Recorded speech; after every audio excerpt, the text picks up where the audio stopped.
വിലക്കുകൾ എല്ലാം നീങ്ങി പ്രവാസികൾ മറ്റു രാഷ്ട്രങ്ങളിലേക്ക് കടുത്ത നിബന്ധനകൾ അനുസരിച്ചുകൊണ്ട് തന്നെ യാത്ര ചെയ്യുകയാണ്. നീണ്ട നാളുകളായുള്ള കാത്തിരിപ്പിന് ശേഷമാണ് ഉപജീവനത്തിനായി പ്രവാസികൾ ഇരട്ടി തുക നൽകി യാത്ര ചെയ്യുന്നത്. അങ്ങനെ സർവീസുകൾ സജീവമായപ്പോൾ വർഷങ്ങൾക്ക് ശേഷം നാട്ടിലേക്കുള്ള യാത്രയ്ക്കും ഒരുങ്ങുകയാണ് പ്രവാസികൾ. എന്നാൽ നാട്ടിലേക്ക് യാത്ര ചെയ്യാനൊരുങ്ങുന്ന പ്രവാസികളിൽ ആശയക്കുഴപ്പം സൃഷ്ടിച്ച് കേരള സർക്കാരിന്റെ മറ്റൊരു നീക്കം. യാത്രക്കായി ഒരുങ്ങുന്ന പ്രവാസികൾ ജാഗ്രത പാലിക്കണം. ഇതൊരു മുന്നറിയിപ്പാണ്.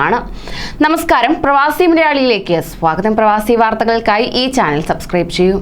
ഗൾഫിൽ നിന്ന് കേരളത്തിലേക്ക് വരുന്ന യാത്രക്കാർ ജനിതകമാറ്റം വന്ന വൈറസിന്റെ പരിശോധനയ്ക്കും വിധേയരാകണമെന്ന കേരള സർക്കാരിന്റെ അറിയിപ്പ് പ്രവാസികളിൽ ആശയക്കുഴപ്പവും ആശങ്കയുമായി മാറിയിരിക്കുകയാണ്.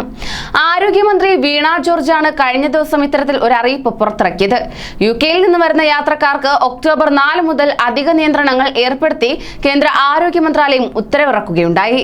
ഇത് നടപ്പാക്കുന്നതിനുള്ള എല്ലാ സംവിധാനങ്ങളും ഒരുക്കണമെന്ന് ഒക്ടോബർ 1 സംസ്ഥാന സർക്കാരുകൾക്കും നിർദ്ദേശം നൽകിയിട്ടുണ്ട്. ഇതിന്റെ അടിസ്ഥാനത്തിൽ കേരള സർക്കാർ പുറത്തിറക്കിയ വാർത്താക്കുറിപ്പാണ് പ്രവാസികളിൽ ആശയക്കുഴപ്പം സൃഷ്ടിച്ചത്.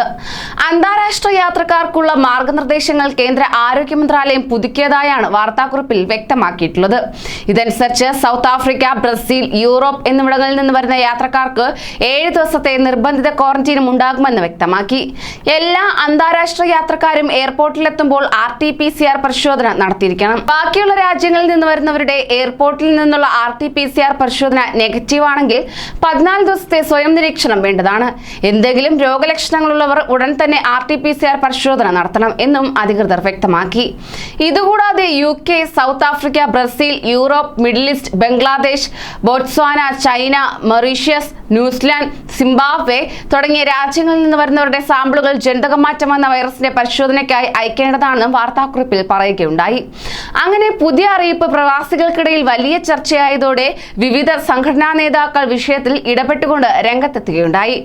ജനിതകമാറ്റം വന്ന വൈറസ് പരിശോധനയുമായി ബന്ധപ്പെട്ട് കേന്ദ്ര സർക്കാർ ഓഗസ്റ്റ് 31 പുറപ്പെടുവിച്ച മറ്റൊരു ഉത്തരവിൽ ഗൾഫ് രാഷ്ട്രങ്ങളെ ഉൾപ്പെടുത്തിയിരുന്നില്ല. എന്നിട്ടും കേരള സർക്കാരിന്റെ അറിയിപ്പിൽ ഗൾഫ് രാഷ്ട്രങ്ങളിൽ നിന്ന് വരുന്നവരുടെ സാമ്പിളും പരിശോധനയ്ക്ക് അയക്കുമെന്ന പരാമർശങ്ങളാണ് കടുത്ത പ്രതിഷേധത്തിന് ഇടയാക്കിയിരിക്കുന്നത്. ഇതാണ് പ്രവാസികൾക്ക് ആശങ്കയായി മാറിയിരിക്കുന്നത്. അതേസമയം പ്രവാസി സംഘടനാ നേതാക്കൾ ആരോഗ്യമന്ത്രിയുടെ ഓഫീസിൽ ബന്ധപ്പെട്ടപ്പോൾ ഇത് സംബന്ധിച്ച് വ്യക്തത വരുത്തി അറിയിപ്പ് പ്രസിദ്ധീകരിക്കുമെന്നാണ് അറിയിച്ചത്. മുഖ്യമന്ത്രിയുടെയും ആരോഗ്യമന്ത്രിയുടെയും ഓഫീസുകളിൽ പ്രശ്നം അവതരിപ്പിച്ചിട്ടുണ്ടെന്ന് ബഹ്റൈൻ കേരളീയ സമാജം പ്രസിഡന്റ് PV രാധാകൃഷ്ണപിള്ള പറഞ്ഞു. ജനിതകം മാറ്റം വന്ന വൈറസ് പരിശോധനയ്ക്ക് അധിക ചിലവ് വരില്ലെങ്കിലും ഗൾഫിൽ നിന്നുള്ളവർ ഈ വൈറസ് വാഹകരാണെന്ന തെറ്റായ സന്ദേശം നൽകുമെന്ന് അദ്ദേഹം കൂട്ടിച്ചേർത്തു.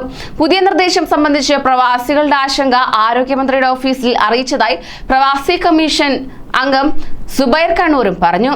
ഈ വിഷയത്തിൽ ഉടൻ തന്നെ പരിഹാരമുണ്ടാകുമെന്നും അദ്ദേഹം വ്യക്തമാക്കി. കൂടുതൽ പ്രവാസി വാർത്തകൾക്കായി ഈ ചാനൽ സബ്സ്ക്രൈബ് ചെയ്യൂ.